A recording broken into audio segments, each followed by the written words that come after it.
Ladies, if you wear wigs, weaves, braids, or extensions, and if you're tender-headed like me, or tangled just like me, or have thick hair like mine, or hate getting your hair combed, keep watching!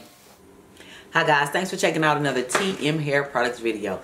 In today's video, it's a story time, so y'all pull up a chair, get your coffee, get your tea, get whatever you drink, pull up a chair, because that's the way I see it in my head. Like we all sitting around the room and we just hanging out as ladies. Y'all, let me tell y'all about the time I drove myself to the hospital and almost delivered my daughter in the hospital parking lot.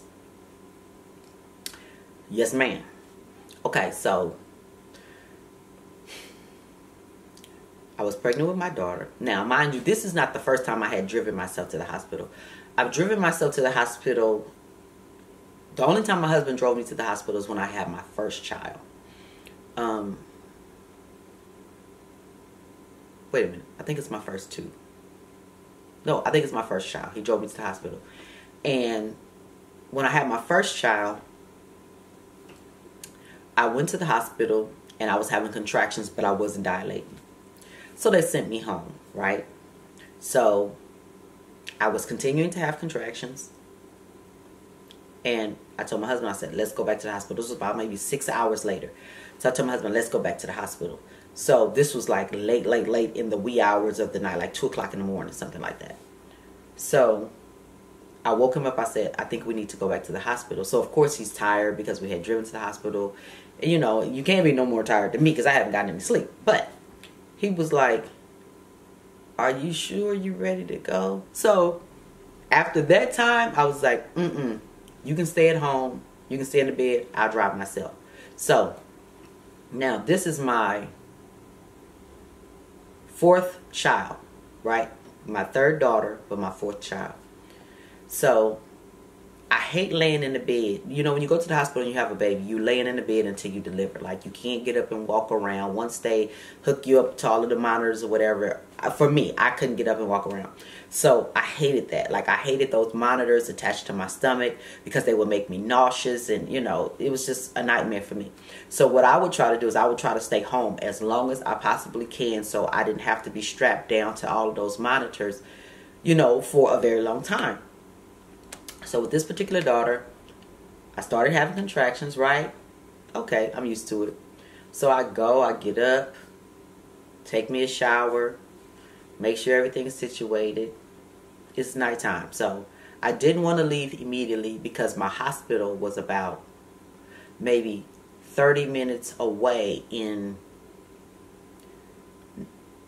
good traffic. Like if the traffic is not like bumper to bumper. So it's like 30 minutes away on the freeway, right? And I was dead set on going to this particular hospital because my doctor worked out of 2 hospitals. One was closer to me, let me say that, but the other one was a better hospital. So my heart was set on making it to the better hospital. So, okay, so I wait, you know, I take my shower, you know, get things together for the kids, make sure they have everything together. So, I'm sorry, my battery is going out. Hold on, you guys. Okay, y'all, I don't know where I left off at, but so I got up, took my shower, got everything situated, you know, waiting. So, you know, talk to my kids, tell them, okay, you know, when you get up in the morning, I might be at the hospital, you know, the whole 9 yards, whatever. So in my mind, I said, okay, I'm going to wait till my contractions are about 5 minutes apart. Then I'm going to leave, right? Now, it's late at night, so I know there's not going to be very much traffic on the freeway. At that time, my car was a stick, right?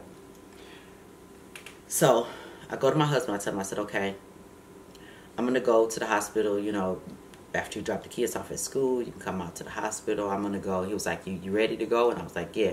I said, I'm going to drive myself, you know, stay here with the kids. Because at that time, I had 3 other kids. They were small kids. My kids are like 2 years apart. So I had small kids, so he would have to get them up, get them ready, get out. So I was like, no, I just drive myself, right? So he was like, you sure? Yeah, fine, no problem. I had driven myself before, so it was no big thing for me. I had driven myself before to the hospital, right? So I said, okay, I'm going to go, just bring my bags. I said, I'm just going to go. When you know, finish, when you get the kids situated, just bring my bags, whatever, right? So Y'all get in the car. Contractions coming consistently around 5 minutes apart. I'm like, okay, I'm leaving. I get on the freeway. Y'all, them contractions jump to like 30 seconds apart. It felt like when I tell y'all, trying to shift gears and deal with contractions, baby, I thought I was finna fall out. I'm driving, y'all. I am dashing down the freeway. I'm like, Lord, please don't let the cops get behind me. Please, please, please. Y'all, I'm zipping down the freeway. I get to the hospital. Contractions coming like back to back, back to back, back to back, right? So I pull up to the emergency because there's no way I'm going to make it because the labor and delivery was on the second floor. No way I'm going to make it to the second floor. Y'all, I get out the car and I couldn't move. This man was walking. It's about 12 o'clock at night. This man came by. He was like, are you okay?